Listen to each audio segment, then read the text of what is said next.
তো যেন ওচৰত কি খবৰ তোমালোকৰ আশা তোমালোকে সকলো ভালে আছে আগলৈকে ভালে থাকিবা আজি এটা বহুত ডাঙৰ টপিকৰ ওপৰত আমি ডিছকাছ কৰিম যে আমি ডিফেন্সৰ চাকৰিৰ কাৰণে যে তৈয়াৰী কৰি আছো ফিল্ডত যে গৈ আছো পঢ়ি আছো আমি বাৰু চাকৰি পাম গনে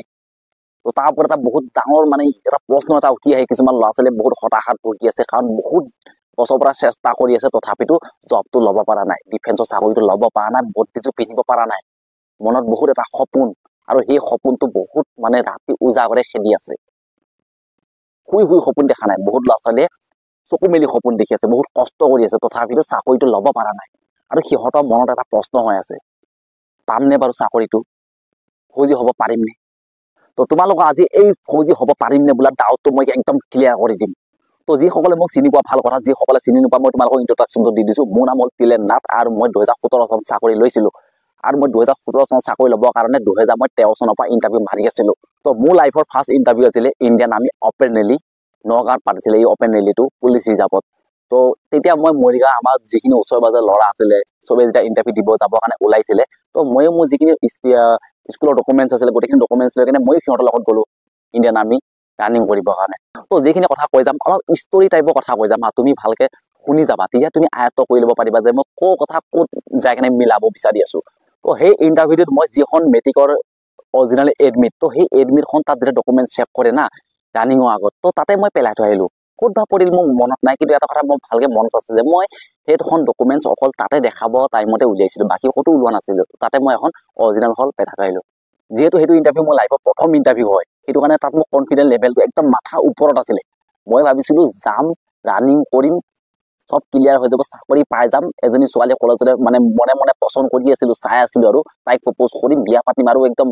লাইফ সেটেল কিন্তু তাত গৈ কিনে কি হ'ল এক নম্বৰতে মোৰ ডকুমেণ্টছখন তাত হেৰাই থৈ আহিলোৱে সেইটো পিছৰ কথা কিন্তু তাৰ আগতে কি হ'ল ৰানিঙত দুপাক মাৰিয়ে মই বহি গলো পেট কামুৰি ধৰিলে মই ৰানিং কৰিবই নোৱাৰিলো আৰু মোৰ সপোন তাতে চুৰমাৰ চেছ তাৰপিছত মই আৰু বেক টু বেক দুটা ইণ্টাৰভিউ মাৰি দিলো শ্বিলঙত এটা পুলৰ গাঁৱত আৰু এটা হেপী ভেলীত আৰু সেই দুটা ইণ্টাৰভিউতে মোৰ কি হ'ল জানানে দুইটা ইণ্টাৰভিউতে মই ৰানিঙতে ৰখিব নোৱাৰিলো আৰু তাতো মোৰ সপোন একদম চুৰমাৰ চেছ এফালে মইতো ৰানিঙত ৰখিব নোৱাৰো আৰু এফালে এটা মোৰ বহুত ডাঙৰ টেনশ্যন যিখন মই অৰিজিনেল ডকুমেণ্টছ হেৰাই থৈ আহিছিলো মেট্ৰিকৰ মাৰ্কশ্বিটখন সেইটো বিষয়ে মই যাকে সুধো তো সিয়ে কয় যে তই নহ'ব ভাই সেইখন ডকুমেণ্টছ নহ'লে তই চাকৰি নাপাবি কিন্তু কেনেবাকৈ যদি ৰানিঙতো ৰখ পিছতো এখন ডকুমেণ্টছ বিচাৰ দিব না তই দিব নোৱাৰিলে তো চাকৰি নাপাবি এনেকে কয় তো সেইটো কাৰণে মই সেই টাইমত এটা বহুত ডাঙৰ টেনশ্যন যে মই ডিফেন্সৰ চাকৰি ল'ব পাৰিম নে নোৱাৰিম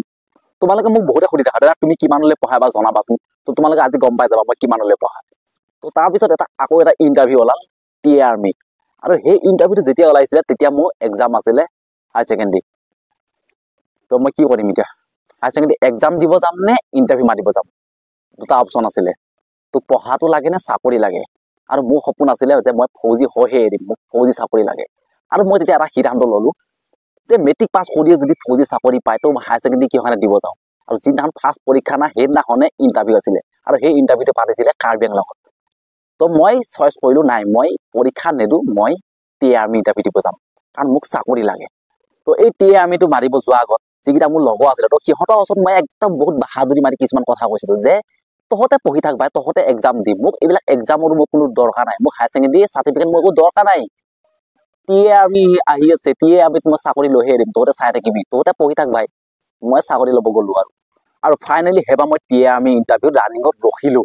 মোৰ নিজৰ ওপৰত বিশ্বাস হোৱা নাই যে ইণ্ডিয়ান আৰ্মিত ইমান বেছিকে টাইম দিয়ে তাত 5.5 মিনিট মান টাইম দিয়ে তাতে ৰখিব নোৱাৰো আৰু ইয়াত 5 মিনিট থাকি কম টাইম ইয়াত মই ৰখি গলো আৰু এই টাইম যোৱাত যেতিয়া মই প্ৰথম ইণ্টাৰভিউ মাৰিছিলো আৰু এইফালে TA আৰ্মি ইণ্টাৰভিউ মাৰিব গলো লাষ্ট টাইমত সেই মাজৰ সময়খিনিত মানে প্ৰথম ইণ্টাৰভিউত যাওঁতে মই যিমানখিনি ল'ৰাৰ লগত গৈছিলো সেই ল'ৰাখিনি আধা ল'ৰাৰে চাকৰি হৈ গ'ল TA আৰ্মি আৰু ইণ্ডিয়ান আৰ্মি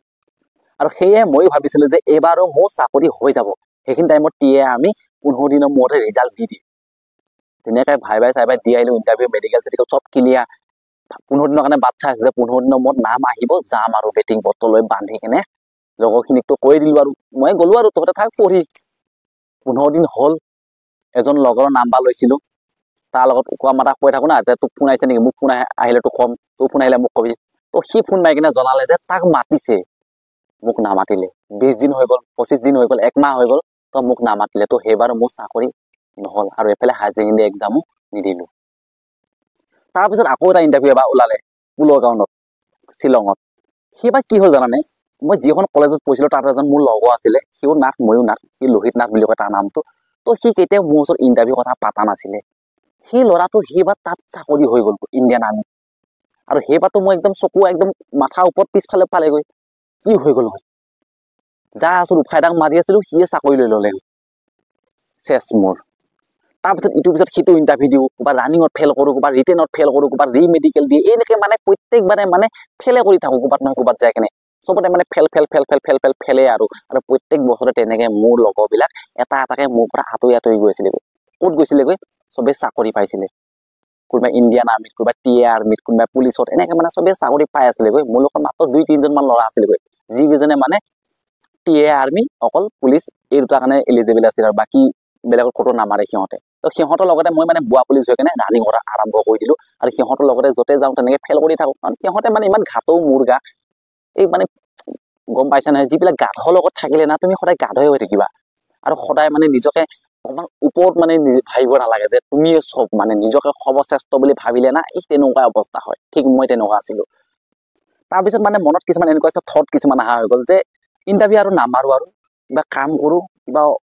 যিকোনো কাম পালে আৰু কাম কৰিম নহ'লে কিবা হেৰিত যাওঁ বেংগলত যাওঁ তাত কিবা চিকিউৰিটি গাৰ্ডৰ কাম কৰিম এনেকুৱা মানে কিছুমান থট অহা হৈ গ'ল মানে ঘৰত থাকিব মন নাযায় ক'ৰবাত কাম কৰিব ওলাই যাম তেনেকুৱা কিছুমান মনলৈ ঠাণ্ডা অহা হৈ গ'ল এদিন মই ভালকৈ চিন্তা কৰি ভালকৈ এনালাইচিছ কৰি চালোঁ যে মই ভুলটোনো ক'ত কৰি আছোঁ কিহৰ কাৰণে বাৰে বাৰে মই ফেইল কৰি থাকোঁ তেতিয়া ভালকৈ চিন্তা কৰি চালোঁ যে এতিয়ালৈকে যিমানবিলাক ল'ৰা মোৰ লগত ইণ্টাৰভিউ মাৰি আছিলে চবৰে চাকৰি হৈছে আৰু কোনেও যে এনেকুৱা নহয় যে একেবাৰে চাকৰি পাইছে কোনোবাই মানে ছেকেণ্ড বাৰে চাকৰি পাইছে কিছুমান মই এনেকুৱা ল'ৰাও দেখা পাইছোঁ মানে যিবিলাকে মোৰ থাকি আগৰ পৰাই মানে ইণ্টাৰভিউ মাৰি এতিয়া চাকৰি পাইছে যিমানবিলাক ল'ৰাই চাকৰি পাইছে কোনেও এবাৰতে পোৱা নাই চবেই বহুতবাৰ চেষ্টা কৰি কিনে চাকৰি পাইছে তেতিয়া মই এটা কথা চিন্তা কৰিলোঁ চবেইতো চাকৰি পাইছে এতিয়া চাগে বাকী মই আছোঁ এতিয়া মোৰ পাম চাগে এতিয়া ময়ো পাম আৰু মই ক'ত ভুল কৰি আছিলোঁ মই নপঢ়োঁ যিটো কাৰণে মই ৰিটেনত ফেইল কৰোঁ সেইবাৰ যেতিয়া SSC ওলাল মই ভাবিলোঁ ভাই এইবাৰ ভালকৈ পঢ়িম এইবাৰ কিন্তু চাকৰি লৈহে এৰিম তো সেইবাৰ মই ভালকৈ পঢ়িলোঁ ফাইনেলি মই সেইবাৰ চাকৰি ল'লোঁ আৰু তাৰপিছত মই যে চাকৰি ইয়াত আহিলোঁ তাৰপিছতো মই যেতিয়া ইণ্টাৰভিউ মাৰি আছিলোঁ মানে লাষ্ট ষ্টেজত যেতিয়া ইণ্টাৰভিউ মাৰিছিলোঁ তেতিয়া আকৌ নতুন কিছুমান চেঙেলীয়া ল'ৰা লগ পাইছিলোঁ না সিহঁতেও মোৰ লগতে ইণ্টাৰভিউ মাৰি আছিলে তো সেইবিলাক ল'ৰাৰো বহুত ফেইলিয়াৰ মানে হৈ আছিলে বহুত ফেইল কৰি আছিলে সিহঁতেও তো এতিয়া এই 8 বছৰ হ'ল না মই এতিয়া মই প্ৰথম মানে ধৰি লোৱা এই 8 বছৰ আগত মই যি ল'ৰা লগ পাইছিলোঁ সেই ল'ৰা মই এতিয়া চাকৰি হোৱা দেখা পাইছোঁ এটা কথা মানে একদম মানে একদম চিৰ সত্য যদি মানে ডিফেন্সৰ চাকৰিৰ কাৰণে যদি লাগিয়ে থকা যায় যদি এৰি দিয়া নাযায় তেনেহ'লে চাকৰিটো হৈ যায় পাই যায়গৈ তো এই কথাষাৰ যদি মই ভিডিঅ'টো আৰম্ভণিতে ক'লো হয় যে চেষ্টা কৰি থাকিবা চেষ্টা নেৰিবা চাকৰি হৈ যাব তেতিয়াহ'লে চাগে ইমান শুনি ভাল নালাগিলে আৰু তোমাক চাগে ইণ্টাৰেষ্ট নালাগিল হয় সেই তোমাৰ ইণ্টাৰেষ্টটো লগাবৰ কাৰণে মোৰ লাইফৰ অকণমান সৰু সুৰা কথা তোমালোকক ক'লোঁ যে তোমালোকৰ অলপ আগ্ৰহটো যে আহিব যে ডিফেন্সৰ চাকৰিটো এনেকুৱা নহয় যে এদিন ফিল্ডত ৰানিং কৰিব গ'লো ইণ্টাৰভিউ এটা মাৰিব গ'লো চাকৰি হৈ যাব তেনেকুৱা নহয় চেষ্টা কৰি থাকিব লাগিব পইচা বহুত আছে ইয়াত হেৰি কোৱালিফিকেশ্যনো বহুত কম লাগে মানে গাধ কিছুমানে ভৰ্তি হ'ব পাৰে মোৰ নিচিনা সেই বুলি এনেকুৱা নহয় যে তুমি একেবাৰে চাকৰি পাবা তুমি চেষ্টা কৰি থাকিব লাগিব তুমি মই এনেকুৱা ল'ৰা দেখা পাইছোঁ দুবাৰ মেট্ৰিক দি হ'লেও চাকৰি লৈছে এবাৰ সংস্কৃত বৰ্ডত দিছিলে এবাৰ আৰু সেৱা বৰ্ডত দিছিলে প্ৰথমতে সেৱাত দিছিলে তাৰপিছত সংস্কৃতত দি কিনে আকৌ বয়সটো কমাই কেনে হ'লেও চাকৰি লৈছে মানে কি চেষ্টা এৰা নাই যে চাকৰি লৈহে এৰিম তো এতিয়া যদি তোমাৰ তেনেকুৱা লাগি আছে যে এই বাদ দিওঁ নেকি আৰু ডিফেন্সৰ চাকৰি মোৰ দ্বাৰাই নহ'ব নাই তোমাৰ দ্বাৰাই ডিফেন্সৰ চাকৰি হ'ব তুমি চেষ্টাটো কিয় এৰি দিছা এতিয়া চেষ্টা নেৰিবা না এতিয়াই ধৰি থাকা এবাৰ আকৌ SSC GD আহিছে এবাৰ ভালকৈ পঢ়াচোন এইবাৰ তোমাক কিজানি হৈ যাব চাকৰি